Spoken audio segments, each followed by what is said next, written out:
విశాఖ స్టీల్లో అగ్ని ప్రమాదంలో జరిగినటువంటి ప్రభుత్వ వైఖరి నశించాలి.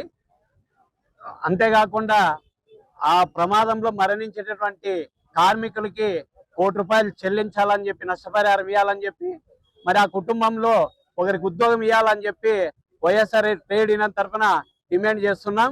మరి అంతేకాకుండా గాయపడినటువంటి కార్మికులకు కూడా ₹50 లక్షల నష్టపరిహారం చెల్లించి వారికి ఉద్యోగ భద్రత కల్పించాలని చెప్పి వైఎస్ఆర్ ట్రేడ్ యూనియన్ తరఫున డిమాండ్ చేస్తున్నాం. మరి అంతేకాదు, లోకేష్ బాబు విశాఖ స్టీల్ బాధ్యతలను పరామర్శించకపోయి కార్మిక సంఘాల నాయకులు వాళ్ళకి న్యాయం చేయమని అడిగితే మీరు మీ ఇంట్లో ఏమన్నా చనిపోయినారా అని చెప్పి అడగడం చాలా దారుణం.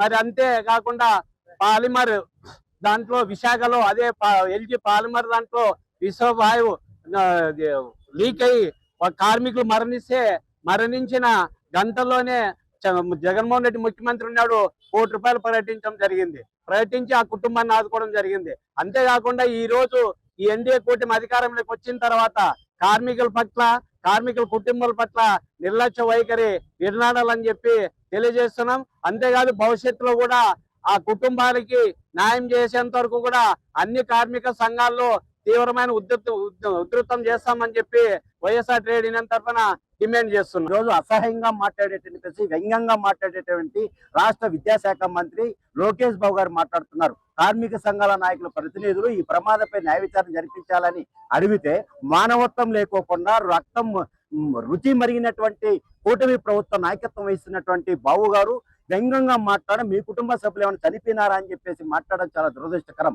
రాష్ట్ర రాజకీయ చరిత్రలో ఎవరు కూడా ఇంత హీనంగా మాట్లాడే పరిస్థితి లేదు. ఇప్పటికే మేము ఒకటే అడుగుతున్నాం కార్మిక సంఘాల తరఫున, ఇప్పటికైనా మీ ప్రభుత్వానికి దమ్ము ధైర్యం ఉంటే ఖచ్చితంగా న్యాయ విచారణ జరిపించండి. సిట్టింగ్ జడ్జి వేసి ఆ రకంగా కంపి చేయండి. చిన్న దానికన్నా వేస్తున్నారు, ప్రతిపక్ష పార్టీల మీద కేసులు పెడుతున్నారు, బనాయిస్తున్నారు, అక్రమంగా కేసులు పెడుతున్నారు. అవేమి కావాల్సింది రాజకీయాలు, అవి కాదు. అభివృద్ధి కావాలంటే, కార్మికుల సంక్షేమం కావాలంటే ఈరోజు మేము కోరుతున్నాం. అందుకని 18 సంవత్సరాలు అయింది. 8వ తేదీన మరి కూటమి ప్రభుత్వానికి మీరు గతంలో ప్రతిపక్షంలో ఉన్నప్పుడు జగన్మోహన్ రెడ్డి గారి పైన అనేకటువంటి నిందలు వేశారు. ఈ రోజు కూడా ఆ నిందలన్నీ కూడా మేము వేయాల్సి వస్తుంది. ఎందుకంటే ఆ రోజు జగన్మోహన్ రెడ్డి గారు ప్రైవేట్ సెక్టర్ ను, కార్పొరేట్ సెక్టర్ ను పెంచి పోషిస్తా ఉన్నారని ఆ రోజు చెప్పారు. ఈ రోజు మీరు ఏం చేస్తా ఉన్నారు? కార్పొరేట్ సెక్టర్ కు రెడ్ కార్పెట్ పరిచే మరి ఈ రోజు మీరు సాధారణంగా ఆహ్వానిస్తా ఉన్నారు. కార్మిక సమస్యలు ఎక్కడ పట్టించుకుంటా ఉన్నారు? కార్మిక సమస్యల పైన మీరు ఆలోచన లేదు.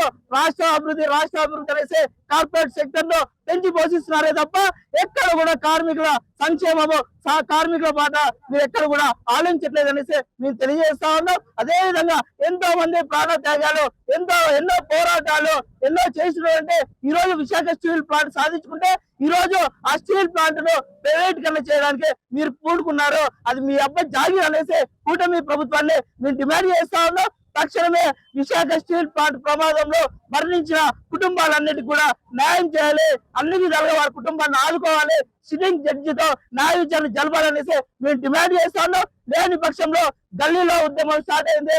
ఢిల్లీ వరకు కూడా వచ్చే రాష్ట్ర కేంద్ర ప్రభుత్వాలు మెడ వంచాలనేసి విశాఖ స్టీల్ ప్లాంట్ లో మరణించిన కుటుంబాలకు అన్ని విధాలుగా న్యాయం జరిగే వరకు కార్మిక సంఘాలుగా అండగా ఉంటామనేసి ఈ సందర్భంగా తెలియజేస్తా ఉన్నాం.